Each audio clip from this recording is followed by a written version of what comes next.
Hey, this is Jill Simonello with Pickup Truck Plus SUV Talk, and today we are looking at the 2022 Nissan Pathfinder. And what I want to do in this review is I want to talk to you about the 5 things that Nissan really improved on in this vehicle over the previous generation that make a huge, huge difference. And then I'm going to tell you about the 2 things that still need a little work. Hold on, it's Tim, Pickup Truck Plus SUV Talk. I'm interrupting Jill's review because I happen to be driving a Nissan Pathfinder as well. I'm in the country, she's in the city. She's got a red Platinum, I got a silver SL. Let's go ahead and talk about the differences between those two. In my part of the video, I'll show you some stuff at night and show you some stuff in the storage in the rear. That's pretty important. So let's go ahead and hop back to Jill. She's doing the exterior of her red Nissan Pathfinder. And then when I come back, I'll show you what the gray looks like and some differences there between the SL and Platinum. Now, the first thing I would like to point to as a major improvement is going to be the exterior styling of the Pathfinder. And previous generation kind of came off a little bit curvy, swoopy, wimpy, I don't know, pick your own adjective, but it wasn't rugged. And that really is what Nissan is going for in this redesign, is they wanted something that was a little bit more aggressive and something that would harken back a little bit more to the original Pathfinder that was a really good off-road vehicle. So while I won't say it's 100% successful, it's not completely boxy, rugged, off-road, go anywhere styling. This is a huge, huge improvement. I do like the upright stance of the vehicle. I like the really bold look. I will point out we are driving the Platinum trim, so you do have some of the more blingy accents, including the wheels, which I think look really great. But overall, even without the Platinum packaging, the styling is just really good. They've managed to take something that I almost felt like was a lost cause and turn it around. And it's funny because I was looking back at the review I wrote of the 2017 refresh, and yeah, it really wasn't favorable in that review, and there wasn't much that I liked about it. And I think my concluding sentence was, yeah, maybe this will keep people in the Nissan brand, but it's not going to win anybody over. I think with this model, there is a chance that they could actually win people over because they've done a nice job of making it distinct and a little bit more aggressive, even if I'm probably not going to want to take this off-road. So the first thing that I think they've done really well with this vehicle is they have made it look a little more aggressive and a little bit more truer to its roots. Okay, let's go ahead and step outside. It's windy out there today, so I'm just going to kind of do a voiceover as I walk around and show you the exterior video. Okay, this is the exterior. It's the gray. You can see the nice body lines there. Really more rugged look. I have the smaller wheels here. I have the 255/60 R18s. It's different than the 20-inch that she's got in her Platinum. Kind of come around the side. That nice finish. And then, yeah. Stepping inside the Pathfinder, the next thing I would like to point to is the technology in the vehicle. So the first thing you'll notice is you have a really nice digital display here. And then the second thing you're probably going to notice is this attractive infotainment screen. And I'm going to point out, this is wireless Apple CarPlay. So wireless Apple CarPlay is not standard, but it is available. And again, I'm in the Platinum trim, so you're going to probably see some things on this vehicle that you wouldn't normally see on some of the other trims of the vehicle. When you first start it up, you do have this lovely screen here that tells you who's got their seatbelt hooked, and that is for the middle and third rows, so it doesn't include the front row passengers because I'm assuming it assumes you will be able to see if your front seat passenger is hooked up. So that shows up on startup, and you can get rid of that by just hitting the back button. And then again, you've got this attractive display, which you can configure by changing the view. So if you want something a little more traditional, you can do that, or you can keep it with the speedometer and tachometer on the side like I had it originally. Back to this screen. So this is a pretty good screen. It's pretty adjustable. I'm going to point out, because I am filming video while I have the Apple CarPlay synced to my phone and I'm using my phone to film the video, this does get a little bit laggy, but it's not laggy when I'm not actually filming video. So I have had a lot of people point out, oh my gosh, the lag. No, there isn't really the lag here that you think it is, because of the fact that I'm filming video. So please take that with a grain of salt. This isn't as laggy as you think it is.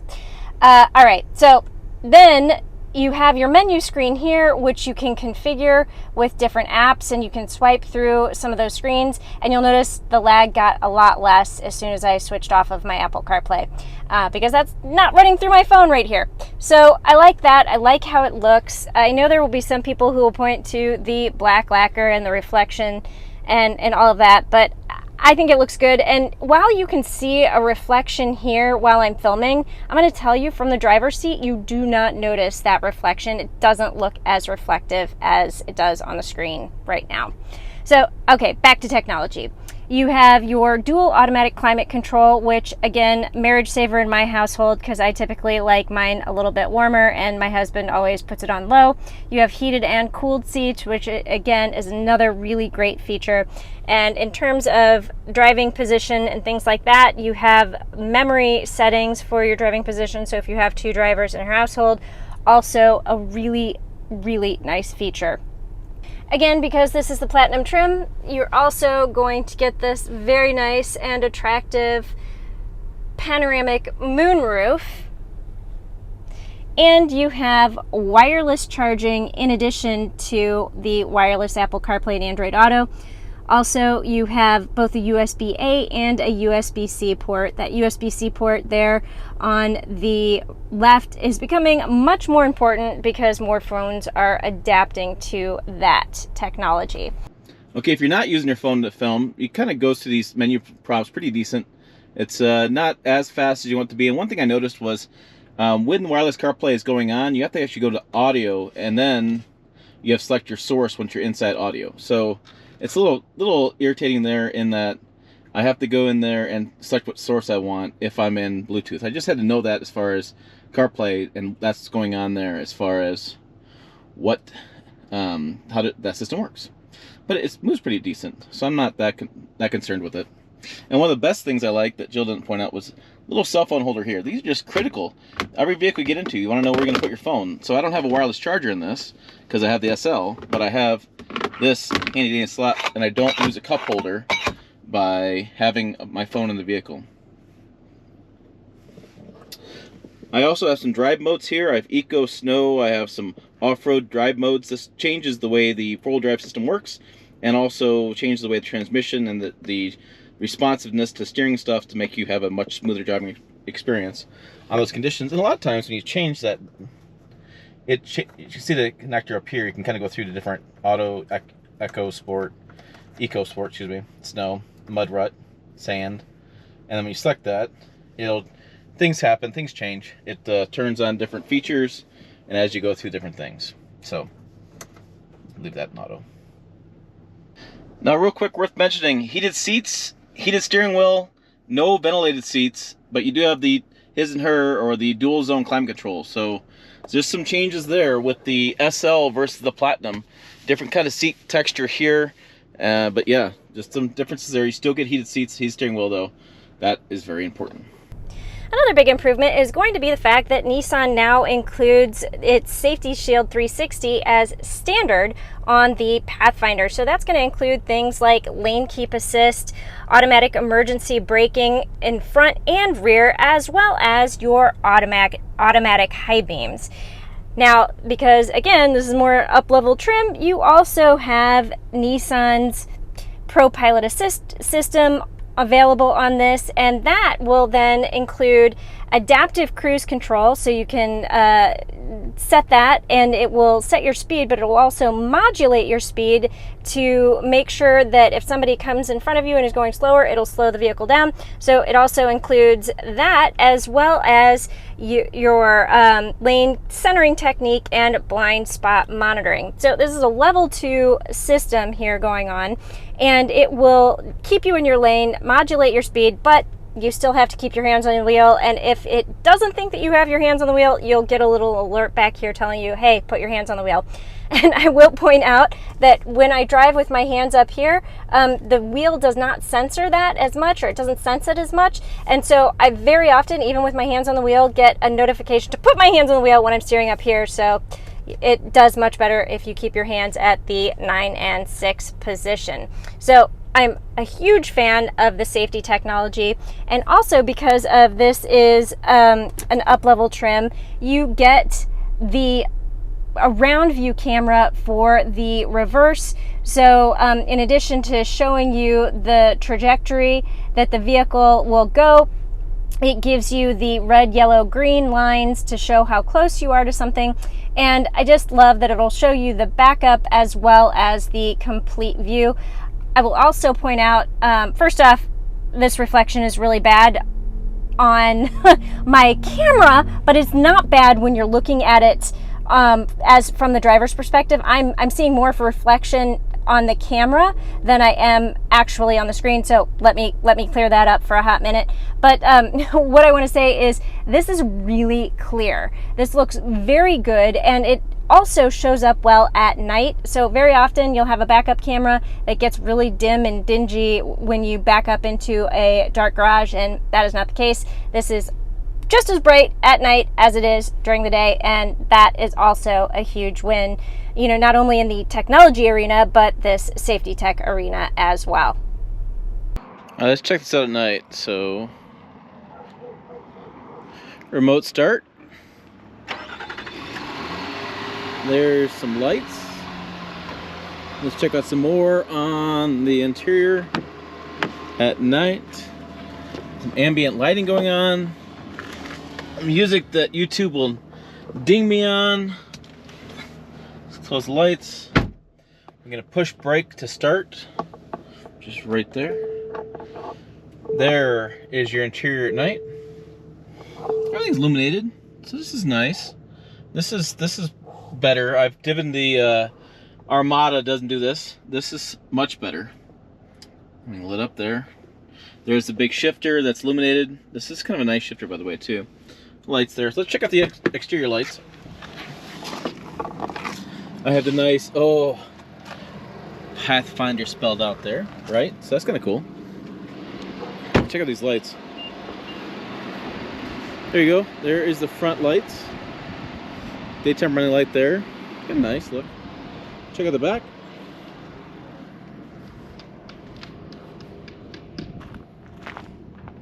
And there you go. There are the nighttime lights for Nissan Pathfinder. No puddle lamps. It's kind of lit up though. Lit up pretty good on the road. You can see that amber light shining down. So that's my lights. My rocks are all lit up. Good lighting inside the cabin at night. Yeah, pretty nice. There it is. Party's over. All right, I have the hood propped here, not because I want to talk about the engine as being new, because by the way, it isn't. This is still the same 3.5 liter V6 engine that you saw in the previous generation. But what I want to do is I want to talk about the engine and how it is related to the very new 9-speed automatic transmission, because by the way, that transmission basically changes everything. Previously, I had noted that the 2017 model that I'd driven was slow, sluggish, underpowered, and basically I just didn't like how it drove. But with this new 9-speed automatic transmission, this somehow gets faster. So 284 horsepower goes a lot further with that transmission than it did previously. And it's also quieter, and it just works a little bit better. So off the line starts, merging with traffic on the highway, passing on the highway, just gets a lot better, and it's all because of the transmission. Because I'm going to tell you, this is not a nimble vehicle. This is actually a very heavy vehicle. It seats up to 8 people. This configuration that we have right now seats 7 people, so it's kind of heavy. You can feel the weight of the vehicle, you can feel the heft, but I no longer feel like it's underpowered, and that's a huge improvement. You know, next to the thing that I'm going to talk to you about next, that power equation was probably the second most reason why I would not have ever recommended the previous generation Pathfinder. But again, that's completely changed, and a lot of it has to do because of that new 9-speed transmission. So bye-bye CVT, we will not miss you at all. So if you're looking for a 7 or 8 passenger vehicle and you've previously crossed this off your list, I think you should add it back in because it's definitely worth a look in the 2022 model year. One of the things I always like to point out is on the engine bay is where the dipstick is. It's kind of a, I don't know, controversial thing. It's a thing on a stick. Put it wherever you want. Not in this case. They put it in the worst spot possible, right next to this coolant line, which is hot, which means I can't check the oil in this vehicle until it cools off quite a bit. That's very frustrating. And that's one of the things I don't like. Let's go back to Jill for more of her thoughts. Now, the single biggest improvement that Nissan has made to the Pathfinder is going to be to this right here, and that's the driving position. Previously, when I drove the last generation Pathfinder, I noted that my knee hit the underbelly of this dash. So that made it really awkward and difficult for me to move my foot from the gas to the brake, and I was perpetually hitting there, and it was awkward. I think I even gave myself a bruise just by knocking the underbelly of this, and it wasn't good. So the fact that that has improved is huge, because that means that your petite drivers as well as your taller drivers can now be comfortable in this driving position. So you've got a really good distance here. So I have enough distance between, me and the steering wheel that I can just break my wrist over the top of the wheel. But if I wanted the wheel closer, you've got some telescoping action to going on here. And you can also move the seat really far back, and that makes it good for your smaller or taller drivers. So travels back, travels down, and again gives you a lot of headroom to be able to get an optimal driving position for multiple kinds of drivers. This is the best change that they made, because previously, like other things, you can say, oh, I didn't like this, I didn't like that. The technology is great, the safety tech being standard, really good, the drivability, the 9-speed transmission, all good things. But if you can't get a good driving position in a vehicle, that's a non-starter. That is a deal breaker. And the previous generation Pathfinder was one of those vehicles that on my list was a do not buy. And if anybody petite talked to me about it, I was like, don't even bother. Just don't do that. But now I can say, hey, yeah, you get a really good driving position, and by the way, it's kind of comfortable. However, that being said, that I really like the driving position, this is also the source of one of those pain points that I still think needs a little bit of work. And it's this right here. This A-pillar is really thick and chunky, and that means that when you pull into a 4-way stop or you're at a crosswalk, you're going to have to do a little bit of that to make sure that you are able to see around what's going on and that you aren't missing any pedestrians who are crossing the street. This would fully block somebody who is just starting to cross the street. So petite drivers are going to have to make a little bit more of an effort to look around it, and that A-pillar over there is just as chunky and also poses a little bit of a visible hazard as you are driving, especially in more urban environments. So not a deal breaker, not at all, but just something to call attention to say, hey, you need to pay attention when you're driving.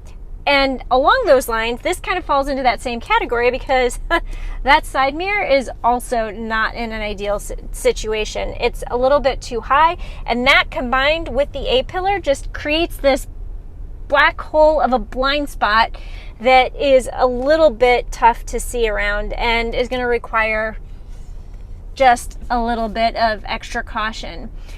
Now, what I find really interesting is I recently drove the new Nissan Frontier, and they completely managed to mitigate that problem by making these A-pillars a little bit thinner and by having a little bit of a kick down here that drops this side mirror down and creates a little more visual space so that you can see better out the corners of the vehicle. So, visibility here, and yeah, there's one more thing I want to look at. All right, Jill, talking about driving positions, it's always interesting you bring up the petite viewpoint because that's really important. So I'm 5'7", though. Let's talk about my driving position. And I have plenty of knee room, plenty of arm room. My hands go out just fine. And that A-pillar, I agree. It is pretty chunky. And from my vantage point, if I were to sit here and put the camera in front of me, you can see where that is rather large and stands out. Now, for me, I'm sitting farther back, so I don't have to, it's not so much in my face, but yeah, I could see that being an issue. And that mirror is a rather large mirror, which is great to see people behind you, but I could see in a four-way stop or some way in town where that could be an issue. All right, before we get to Jill's, one more thing, which I'm really curious about. Let's talk about pricing. This thing starts at $33,680 as per the price as today. I saw it online. The SL starts at $39,940 for two-wheel drive and $41,840 for four-wheel drive. The version that Jill's driving is about $51,000. So for $10,000 more, you get the Bose 10 speakers or 12 speaker system, excuse me. Panoramic moonroof, you get the wireless charger, you get 20-inch wheels, and you get second row captain's chairs. You can see with this, I don't have captain's chairs. I have the regular bench seats. So that's your big differences. So let's go see what Jill's up to on this final thing, because, what's she up to? Now, before I settle into the third row to tell you about the other thing that needs just a little bit more work, I'm going to tell you about something that Nissan did really well here, and that is this. This is a simple one-touch to allow access to the third row. You have a nice wide open space here that gives you easy access to that third row. So I think that is really well done. However, once you get back here, these seats are hideously uncomfortable. From the headrests that just kind of push your forehead like that to the sitting on concrete feel of the seats, this is awful. There is plenty of leg room. These seats slide, so it can give you even more leg room if you need it. The hip point isn't that bad. There's not like a center bump, so the person who's sitting in this seat isn't going to be sitting with their knees up to their chest. No, the headrests themselves are just, I mean, really, come on, like, who does that? And so, like, that alone for me is, I mean, it's a problem. You do have two USB ports back here. You've got 4 cup holders. You have air vents up here, but no, please, why? Why would you do this to somebody? This is the seat that you're going to put somebody in when you're like saying, I hate you. So I don't, I mean, not comfortable. Not comfortable, okay, and I will point out also, I'm the size of a 10-year-old, so, okay, you can see where my shoulders hit sitting there. You can see where my shoulders sit hitting here. And you can see where my shoulders sitting here. So fitting 3 people back here, anyone bigger than me, that also is not going to be ideal. 2 people back here, I think you could get away with, but there's gotta be, I mean, like, okay, maybe if you like recline those, but you're still, yeah, I just, no. The headrests have to go. But like I said, legroom, USB ports, cup holders, thumbs up. Getting back here, also a thumbs up, but seats themselves, like, come on, just a little bit of attention back here is going to make a huge difference. So yeah, fix the blind spot, fix the third row seat, and I will have no complaints. Well, I'll probably find more complaints because that's what I do, but I will have fewer complaints and and I will be a happy person. But yeah, so 5 things that they did really well, 2 things they still need to work on. Now, one thing that's nice with this Nissan Pathfinder is the rear cargo space. Now, the third row, like Jill says, maybe not a big fan of that, but room for golf clubs. I can fit a full set of golf clubs across the back with the seats up. So when you put these seats up, which is a little lever right here, or excuse me, right there, goes down. This you pull to get them back up.